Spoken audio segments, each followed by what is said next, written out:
আগের দিন জগন্নাথ মন্দির দর্শন করে আজকে বেরিয়ে পড়েছি বেশ কয়েকটা সুন্দর জায়গা এক্সপ্লোর করার জন্য। বাসের টাইম ছিল 6:30 আর আজকের ট্রিপটা হবে প্রায় 12 ঘন্টার। তাই বেরিয়ে পড়েছি, এখন বাজে সকাল 6:30 আর বাসের টাইম ছিল 7:30টার সময়। তো মাঝখানে একটু ঘুমিয়েও নিয়েছি।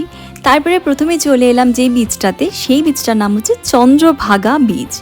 এই বিচের পেছনে কিন্তু একটা পুরনো হিস্ট্রি আছে, সেটা একদিন ডিটেলসে তোমাদের সাথে শেয়ার করব। তবে আজ একটু বিচের সৌন্দর্যটা দেখে নাও, জাস্ট অসাধারণ লাগছিল এই বিচটা। তারপরেই চলে এলাম কোণারকের সূর্য মন্দিরে। এই মন্দিরের ঘটনা তো কম বেশি সবাই জানে, তবে এই ঘটনাটাও আমি তোমাদের সাথে এর পরের ভিডিওতে শেয়ার করব। এখন তোমরা একটু ঘুরে নাও।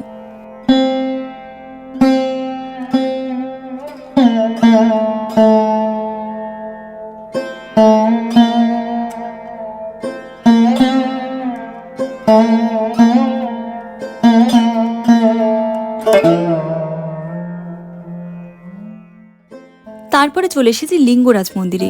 এখানে কিন্তু বাইরে ফোন আর জুতো দুটোকে সাবমিট করে যেতে হয়, তাই আমি ভেতরে ভিডিও করতে পারিনি। তারপরে এসেছি উদয়গিরি খণ্ডগিরিতে। বাসে করে কন্টিনিউয়াসলি এতক্ষণ জার্নি করেছি, যদিও এসি বাস ছিল, কিন্তু বাইরের ওয়েদারটার সাথে পেরে উঠতে পারিনি। তাই এখানে এসে আমার শরীরটা পুরোপুরি ছেড়ে দিয়েছিল, আমি আর এক পাও হাঁটতে পারছিলাম না। আমি যখন রাস্তাটাতে উঠছিলাম মনে হচ্ছিল আমার প্রাণটা হাতে বেরিয়ে এসেছে। আমার আর মামের লিটারালি শরীরটা প্রচণ্ড খারাপ হয়ে গেছিলো, তাই আমি ভেতরে যেতে পারিনি।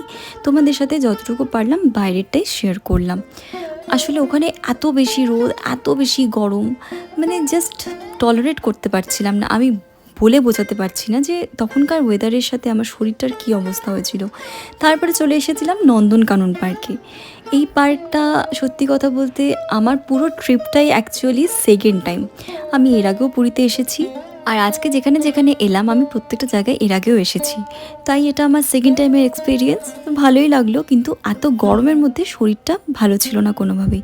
আমার প্রচণ্ড প্রবলেম হচ্ছিল। আমি ভাবতে পারিনি যে আমাকে এতটা বেশি বিধ্বস্ত করে ফেলবে এই গরমটা।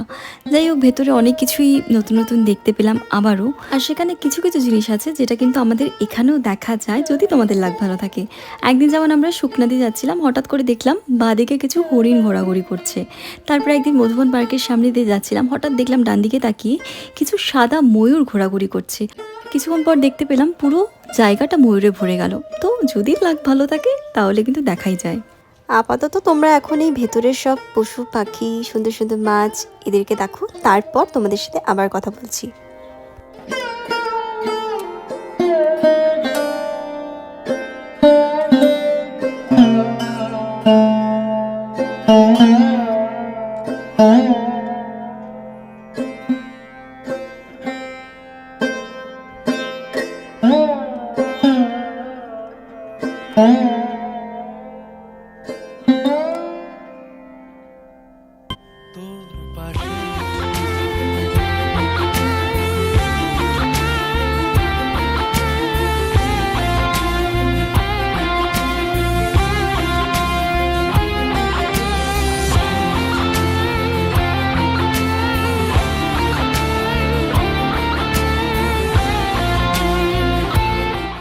হঠাৎ করে ওয়েদারটা এত সুন্দর হয়ে গেল আর এত হাওয়া দিচ্ছিল যে আমি আর নিজেকে ধরে রাখতে পারিনি, আর ব্যাস হাওয়ার তালে তালে আমিও একটু নাচানাচি করলাম। তোমাদের ব্লগটা কেমন লাগলো আমাকে অবশ্যই জানিও। ভালো লাগলে একটা লাইক করে দিও, যারা সামনে পুরীতে যাবে তাদের সাথে শেয়ার করে দিও, আর হ্যাঁ অবশ্যই একটা কমেন্ট করে দিও। দেখা হচ্ছে নেক্সট ব্লগে। বাই।